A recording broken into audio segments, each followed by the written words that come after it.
Superfast 100 में और एक बार फिर से रुख करते हैं तेज रफ्तार खबरों का। दिल्ली में सरकार बनाने की बीजेपी की सुगबुगाहट के बीच आम आदमी पार्टी के संयोजक अरविंद केजरीवाल ने उपराज्यपाल से मिलने का वक्त मांगा है। केजरीवाल सभी विधायकों के साथ एलजी से मिलना चाह रहे हैं। साथ ही केजरीवाल के विधायकों की बैठक भी हुई है। केजरीवाल ने उपराज्यपाल को निशाने पर लिया। ट्वीट कर उन्होंने लिखा कि वक्त मांगा है। केजरीवाल सभी विधायकों के साथ एलजी से मिलना चाह रहे हैं। साथ ही केजरीवाल के विधायकों की बैठक भी हुई है। केजरीवाल ने उपराज्यपाल को निशाने पर लिया। ट्वीट कर उन्होंने लिखा कि एलजी अगर बीजेपी को सरकार बनाने के लिए नहीं बुलाएंगे तो उन्हें या तो हटा दिया जाएगा या फिर ट्रांसफर कर दिया जाएगा। अब देखना है कि एलजी कुर्सी बचाएंगे या फिर संविधान की रक्षा करेंगे।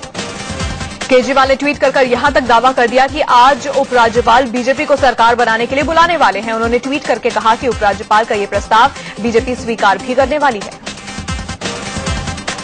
ट्वीट में केजरीवाल ने लिखा, क्या उपराज्यपाल बिना संतुष्ट हुए एक ऐसी पार्टी को सरकार बनाने के लिए बुला सकते हैं जिसके पास बहुमत का आंकड़ा ही नहीं है?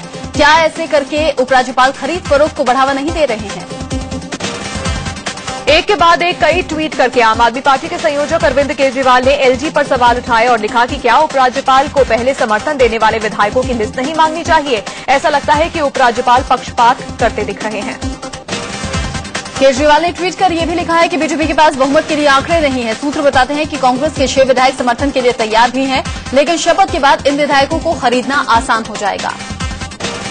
इससे पहले केजरीवाल ने बीजेपी पर कांग्रेस विधायकों को खरीदने की कोशिश करने का आरोप भी लगाया। केजरीवाल ने ट्वीट करके कहा कि आप विधायकों को खरीदने में असफल रहने के बाद बीजेपी कांग्रेस के विधायकों को खरीदने की कोशिश में लगी हुई है। केजरीवाल ने आरोप लगाया कि बीजेपी अब कांग्रेस के 6 विधायकों को 20-20 करोड़ का लालच देकर खरीदने में जुटी हुई है। दिल्ली में सरकार बनाने पर कांग्रेस के 2 विधायकों को मंत्री और 4 को चेयरमैन का पद ऑफर किया गया है। कांग्रेस विधायकों की खरीद फरोख्त को लेकर आम आदमी पार्टी ने दिल्ली के कई इलाकों में पोस्टर्स लगाए हैं। इन पोस्टर्स के जरिए पार्टी ने बीजेपी पर हमला बोला है। दिलशाद गार्डन, करावल नगर, सीमापुरी समेत कई और इलाकों में ऐसे पोस्टर्स देखे गए। केजरीवाल के आरोपों को केंद्रीय गृह मंत्री राजनाथ सिंह ने खारिज किया है। उन्होंने कहा कि बीजेपी ने न तो पहले कभी खरीद फरोख्त की है और न ही आगे कभी करेगी। 20 करोड़ रुपए दिए जा रहे हैं हॉर्स ट्रेडिंग को लेकर के और बीजेपी की तरफ से अरविंद केजरीवाल का ये बयान ठीक है? इतना मैं कॉन्फिडेंस के साथ कह सकता हूं कि बीजेपी हॉर्स ट्रेडिंग नहीं करती है, न करेगी। केजरीवाल के ट्वीट्स और आरोपों पर बीजेपी ने कड़ा पलटवार किया। दिल्ली बीजेपी प्रदेश अध्यक्ष सतीश उपाध्याय ने कहा कि अगर उपराज्यपाल आज बीजेपी को नहीं बुलाते हैं तो क्या केजरीवाल माफी मांगेंगे? एक और सफेद झूठ उन्होंने आज फिर बोल दिया। उनकी आदत है दिल्ली की जनता को गुमराह करना। अगर एलजी ने आज नहीं बुलाया तो उनके ट्वीट का क्या होगा? क्या इसके लिए वो दिल्ली की जनता से धोखा देने वाली बातें करने के लिए माफी मांगेंगे? दिल्ली प्रदेश के बीजेपी अध्यक्ष सतीश उपाध्याय ने हालांकि ये जरूर कहा कि उपराज्यपाल से न्योता आता है तो पार्टी सरकार बनाने के बारे में विचार करेगी। देखिए, एलजी अगर हमको इनवाइट करते हैं तो निश्चित रूप से हम उसके बारे में हम क्या कर सकते हैं, क्या नहीं कर सकते, मैं राजनीतिक दल हूं और उसके ऊपर सोचना, विचार करना और फिर जवाब देना मेरी नैतिक जिम्मेवारी है। दिल्ली में सरकार बनाने का फॉर्मूला बीजेपी ने तैयार कर लिया है। इंडिया न्यूज के करीबी सूत्रों से खबर मिली है कि कांग्रेस के 6 विधायक अकाली दल में शामिल हो सकते हैं। ऐसी खबर है कि कांग्रेस विधायक जयकिशन और मतीन अहमद को मंत्री बनाया जा सकता है। फिलहाल बीजेपी के पास 28 विधायक हैं और अकाली दल के साथ मिलकर यह आंकड़ा 29 हो जाता है। अगर कांग्रेस के 6 विधायक अकाली दल में शामिल हो जाते हैं तो एनडीए का कुनबा 35 तक पहुंच जाएगा। जेडीयू और निर्दलीय विधायक भी बीजेपी को साथ दे सकते हैं। दिल्ली विधानसभा में कुल 70 विधायक हैं, लेकिन बीजेपी के 3 विधायक सांसद बन गए हैं। इससे 3 सीटें अब खाली हो गई हैं और मौजूदा सदस्य संख्या इस वक्त 67 है। इस तरह बहुमत के लिए जरूरी आंकड़ा 34 है। माना जा रहा है कि बीजेपी ने 34 का ये आंकड़ा जुटा लिया है। कांग्रेस के जिस विधायक मतीन अहमद के बीजेपी को सपोर्ट करने की बात सामने आ रही है, वो कह रहे हैं कि अभी बीजेपी से प्रस्ताव नहीं आया है, लेकिन बीजेपी नेता से बातचीत होती रहती है। वो 5 साल के लिए चलता है और 6 महीने में चुनाव में क्यों जाना चाहता हूँ? फिर बात चलती रहती है, सारे साथी हैं, पुराने साथी हैं हमारे, तो बात चलती रहती है, लेकिन अभी कोई प्रस्ताव या कोई बड़ी बात नहीं। कांग्रेस विधायकों को 20 करोड़ में खरीदने के केजरीवाल के आरोपों पर कांग्रेस विधायक मतीन अहमद ने पलटवार कर दिया है। उन्होंने इंडिया न्यूज से बात करते हुए कहा कि खुद केजरीवाल ने उन्हें तोड़ने की कोशिश की थी और मंत्री पद ऑफर किया था। ये बताएं कि जब हमने उनका समर्थन किया था लोगों ने, तब उन्होंने कितने करोड़ दिए थे वो बताएं। उन्होंने कोशिश की वो आज तक कोशिश कर रहे हैं अपनी सरकार बनाने की, लालच भी दे रहे हैं हमको। हम कह रहे हैं, आप रिकॉर्ड पर टीवी पर कह रहे हैं, वो कह रहे हैं मंत्री बन जाओ, चेयरमैन बन जाओ। कांग्रेस ने अपने विधायकों के टूटकर बीजेपी में जाने की संभावना को खारिज किया है। कांग्रेस विधायक दल के नेता हारून यूसुफ ने कहा कि बीजेपी को कोई कांग्रेस विधायक समर्थन नहीं करेगा। कांग्रेस के तमाम विधायक जो हैं वो पूरी तरीके से अपनी जगह कायम हैं और ये एक बदनाम करने की साजिश कांग्रेस को। हमें पूरा विश्वास अपने विधायकों में है और कोई विधायक छोड़ के नहीं जाए। वहीं दूसरी तरफ बीजेपी ने न सिर्फ दिल्ली में सरकार बनाने की तैयारी कर ली है, बल्कि मुख्यमंत्री की रेस भी वहां पर शुरू हो गई है। खबर है कि सीएम की रेस में सबसे आगे वरिष्ठ विधायक जगदीश मुखी चल रहे हैं। अफगानिस्तान की राजधानी काबुल के इंटरनेशनल एयरपोर्ट पर आतंकी हमला हुआ है। हमलावरों ने रॉकेट, ग्रेनेड और अत्याधुनिक हथियारों से हमला किया है। खबर है कि सुरक्षा कर्मियों ने 2 आतंकियों को मार गिराया है। बताया जा रहा है कि आतंकी एयरपोर्ट के पास एक इमारत में छिपे हुए थे। सुबह करीब 5 बजे आतंकियों ने पहले एक कार में धमाका किया, फिर एयरपोर्ट पर हमला शुरू कर दिया। अचानक हुई गोलीबारी से एयरपोर्ट पर हड़कंप मच गया। रॉकेट ग्रेनेड से हमला कर आतंकी काबुल एयरपोर्ट पर कब्जा करना चाह रहे थे, लेकिन ऐन वक्त पर अफगान आर्मी ने मोर्चा संभाला और आतंकियों को डटकर मुकाबला किया और हालत पूरी तरह से सेना के कब्जे में है। सीमा पार से पाकिस्तान की नापाक हरकत थमने का नाम नहीं ले रही है। पाकिस्तान की तरफ से लगातार सीज फायर का उल्लंघन हो रहा है। बीती रात करीब 8 बजे से जम्मू के आर्निया सेक्टर में पाकिस्तानी सेना ने फायरिंग की, उसके बाद से रुक रुक कर फायरिंग हो रही है। इससे पहले कल जम्मू के आरएसपुरा सेक्टर में पाकिस्तान की तरफ से फायरिंग हुई थी, जिसमें बीएसएफ का एक जवान शहीद हो गया। फायरिंग में 3 जवान गंभीर रूप से जख्मी भी हुए। पाक आर्मी ने बीएसएफ पोस्ट को निशाना बनाकर फायरिंग की थी। पाकिस्तान की ओर से हुई फायरिंग में जख्मी जवानों का इलाज जम्मू में चल रहा है। आरएसपुरा में ये जवान बीएसएफ की पीतल पोस्ट में ड्यूटी कर रहे थे, तभी पाकिस्तान ने फायरिंग की। भारतीय जवानों ने भी जवाबी कार्रवाई की। कल जम्मू कश्मीर के आरएसपुरा सेक्टर में पाकिस्तान की तरफ से हुई फायरिंग में 4 स्थानीय नागरिक भी जख्मी हो गए। इन सभी लोगों को इलाज के लिए नजदीकी सरकारी अस्पताल में भर्ती करवाया गया है। आरएसपुरा सेक्टर में कल हुई पाकिस्तानी फायरिंग के बाद से आसपास के गांवों में दहशत है। यहां पर रहने वाले लोगों को डर है कि कहीं सीमा पार से फिर से फायरिंग शुरू न हो जाए। पिछले महीने भी पाकिस्तान की ओर से जम्मू के पुंछ सेक्टर में भारतीय चौकियों को निशाना बनाकर गोलीबारी की गई थी। इस महीने में सीज फायर के उल्लंघन का 3रा मामला है। अप्रैल से लेकर अब तक एलओसी पर सीज फायर उल्लंघन के 20 से ज्यादा मामले सामने आ चुके हैं। कांग्रेस ने पाकिस्तान की इस हरकत पर केंद्र सरकार को आड़े हाथों लिया। राजीव शुक्ला ने कहा कि पाकिस्तान हमारे जवानों को मार रहा है और हमारी सरकार चुपचाप बैठी हुई है। इससे ज्यादा दुर्भाग्यपूर्ण कुछ नहीं हो सकता। बीजेपी जब सत्ता से बाहर थी तो इतना चिल्लाती थी, अब सब चुप बैठे हैं। लगातार पाकिस्तान की सेनाएं हमारे जवानों को वहां मार रही हैं कश्मीर में, और हम बिल्कुल पट्टी लगाए मुंह पे चुपचाप बैठे हुए हमारी सरकार। इससे बड़ी दुर्भाग्य की कोई बात नहीं हो सकती। जम्मू कश्मीर के कुलगाम में सेना के एक जवान की गोली मारकर हत्या कर दी गई। आशंका जताई जा रही है कि आतंकियों ने जवान की हत्या की है। फिलहाल इस बात की पुष्टि नहीं हो पाई है।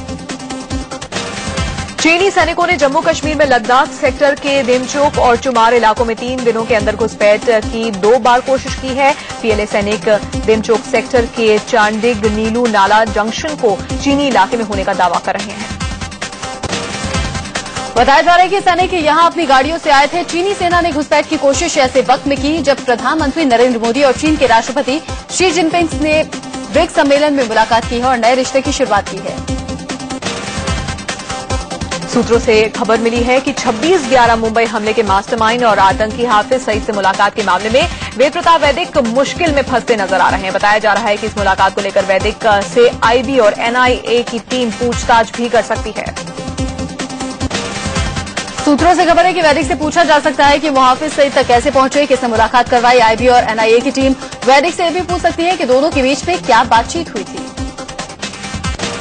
वहीं वैदिक के खिलाफ केस भी दर्ज होने शुरू हो गए हैं। वाराणसी में एक वकील ने वैदिक के खिलाफ देशद्रोह की शिकायत दर्ज कराई है। इस मामले पर 25 जुलाई को सुनवाई होगी। वैदिक के खिलाफ इंदौर कोर्ट में भी याचिका दायर की गई है। कांग्रेस नेता विवेक खंडेलवाल ने देशद्रोह का मामला बताते हुए कोर्ट में अर्जी दी है, जिस पर 5 अगस्त को सुनवाई होगी। इस बीच वेद प्रताप वैदिक कह रहे हैं कि वो किसी भी तरह की कानूनी कार्रवाई का सामना करने के लिए तैयार है। सकता है आपको कानूनी प्रक्रियाओं का सामना करना? जरूर करूंगा, मुझे क्या डर है, मुझे क्या डर है। मैं समझता हूं कि संसद अगर मुझे बुलाए तो मैं वहां भाषण देकर सारी स्थिति स्पष्ट करूंगा। मोस्ट वांटेड आतंकी हाफिज सईद से पत्रकार वेद प्रताप वैदिक की मुलाकात में आईएसआई का भी लिंक देखा जा रहा है। पाकिस्तानी पत्रकार हाफिज चाचर ने दावा किया है कि मुलाकात आईएसआई की मर्जी के बगैर होना मुमकिन ही नहीं है। पाकिस्तानी पत्रकार चाचर का मानना है कि हाफिज सईद से कोई भी भारतीय आईएसआई की मर्जी के बिना नहीं मिल सकता। चाचर के इस खुलासे के बाद सवाल उठने लगे हैं कि ये मुलाकात कहीं आईएसआई ने तो नहीं करवाई। उधर आरएसएस खुलकर वैदिक के पक्ष में आ गया है। संघ ने वैदिक को देशभक्त बताते हुए हाफिज सईद से उनकी मुलाकात का समर्थन किया है। संघ नेता इंद्रेश कुमार ने कहा कि वेद प्रताप वैदिक ने जो किया वो देश की भलाई के लिए किया। वैदिक के लिए संघ का समर्थन तब आया है जब एनडीए की सहयोगी शिवसेना ने उन पर कार्रवाई की मांग की है। शिवसेना प्रमुख उद्धव ठाकरे ने वैदिक हाफिज की मुलाकात को देशद्रोह करार देते हुए उन्हें गिरफ्तार करके जेल भेजने की मांग की। वेद प्रताप वैदिक के खिलाफ कांग्रेस ने मोर्चाबंदी तेज कर दी है। बेंगलुरु में यूथ कांग्रेस के वैदिक के खिलाफ प्रदर्शन किया गया।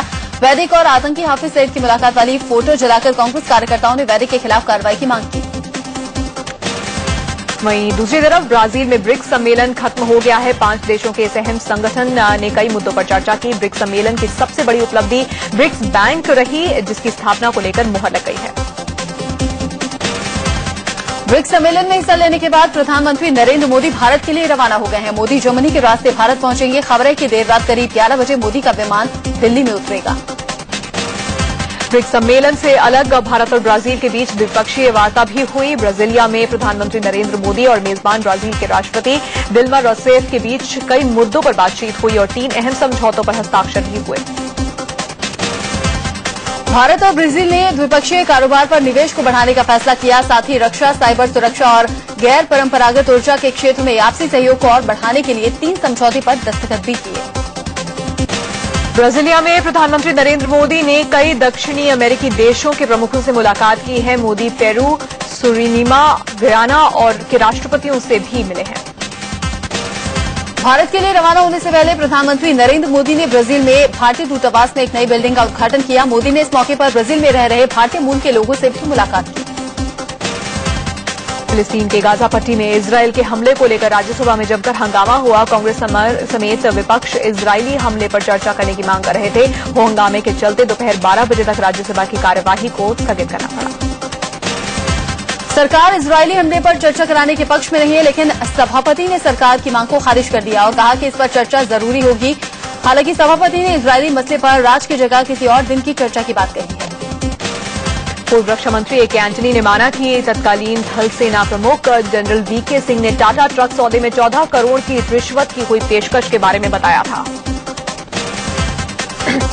1193 करोड़ की लागत से टाटा ट्रकों की खरीद की फाइल की मंजूरी के लिए रिश्वत की पेशकश हुई थी। सीबीआई ने आरोप पत्र में दावा किया कि ए.के. एंटनी ने 27 मार्च 2012 को संसद में और जांच के दौरान दिए बयान में इस बात की पुष्टि की।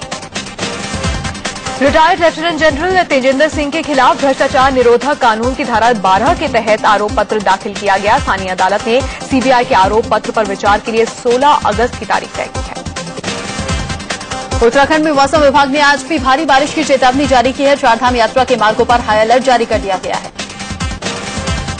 उत्तराखंड में गढ़वाल के ऊपरी हिस्सों में भारी बारिश होने से एक बार फिर से चारधाम यात्रा पर खतरा मंडराने लगा है। केदार घाटी में मंदाकिनी नदी उफान पर है। लोगों के घरों में पानी घुसने लगा है, जिसे देखते हुए कई घरों को खाली करवा लिया गया है। रुद्रप्रयाग में मंदाकिनी नदी का जलस्तर बढ़ने की वजह से लोग दहशत में हैं। जवाहर नगर, विजयनगर और तिल्ली इलाके के कई परिवारों ने अपने घर छोड़ दिए हैं। हालात देखते हुए केदारनाथ यात्रा को 18 जुलाई तक के लिए रोक दिया गया है। ऊपरी इलाकों में भारी बारिश होने से गंगा नदी का जलस्तर अचानक काफी बढ़ गया है। ऋषिकेश में गंगा नदी का जलस्तर बढ़ने से लोग दहशत में हैं। निचले इलाकों के दर्जनों घरों में गंगा का पानी घुस गया है। रुद्रप्रयाग में बद्रीनाथ और केदारनाथ हाईवे भूस्खलन की वजह से बंद हो गया है। सड़क पर कई जगह मलबा आने से चारधाम यात्रा पर ब्रेक लग गया है। कई जगह गाड़ियां और यात्री फंसे हुए हैं। पतंजलि योगपीठ के महामंत्री आचार्य बालकृष्ण ने बाबा रामदेव के उत्तराखंड में फंसने की खबरों का खंडन किया है। उन्होंने कहा कि प्रदेश सरकार लोगों के बीच गलत बातें फैला रही है। कल खबर आई थी कि योगगुरु बाबा रामदेव के उत्तराखंड के गंगोत्री इलाके में अपने करीब 450 समर्थकों के साथ वो फंस गए हैं, जिसके बाद इस यात्रा को रोक दिया गया। अलर्ट जारी करने के बाद भी गंगोत्री यात्रा पर निकले बाबा रामदेव से उत्तराखंड पुलिस खफा है। डीजीपी ने कहा कि अगर रामदेव के साथ गए लोगों के साथ कोई अनहोनी होती है तो इसके लिए जिम्मेदार बाबा रामदेव होंगे। दिल्ली के यमुना नदी में जलस्तर बढ़ने का खतरा बढ़ गया है। हथनीकुंड बैराज से दिल्ली की तरफ 1,28,000 क्यूसेक पानी छोड़ा गया। अगले 50 घंटे में पानी दिल्ली पहुंच जाएगा। दरअसल भारी बारिश के चलते हथनीकुंड बैराज में पानी बढ़ता जा रहा है, जिसके बाद बैराज से दिल्ली की तरफ पानी छोड़ दिया गया है। इधर दिल्ली में बाढ़ के खतरे को देखते हुए निचले इलाकों में अलर्ट जारी कर दिया है। कमजोर मानसून से सूखे के संकट को और गहरा दिया गया है। करीब 500 जिलों में सूखे की आशंका अभी भी जाहिर की जा रही है। केंद्र सरकार ने इस बारे में राज्यों को अलर्ट जारी कर दिया है। कृषि मंत्री ने राज्यों के मुख्यमंत्रियों से आपातकालीन योजनाएं बनाने के लिए कहा है। मुंबई में भारी बारिश के बावजूद पानी का संकट, सरकार ने इस बारे में राज्यों को अलर्ट जारी कर दिया है। कृषि मंत्री ने राज्यों के मुख्यमंत्रियों से आपातकालीन योजनाएं बनाने के लिए कहा है। मुंबई में भारी बारिश के बावजूद पानी का संकट गहराता जा रहा है। इसे देखते हुए बीएमसी ने 5 star hotel, swimming pools, malls, construction sites और फैक्ट्रीज में 50% पानी कटौती करने का फैसला किया है। मुंबई में पानी सप्लाई करने वाले झीलों तालाबों में कम पानी बचा है, जिसके चलते बीएमसी पहले ही लोगों के घरों में 20% पानी कम की सप्लाई कर रही है। कटौती बरकरार रहेगी।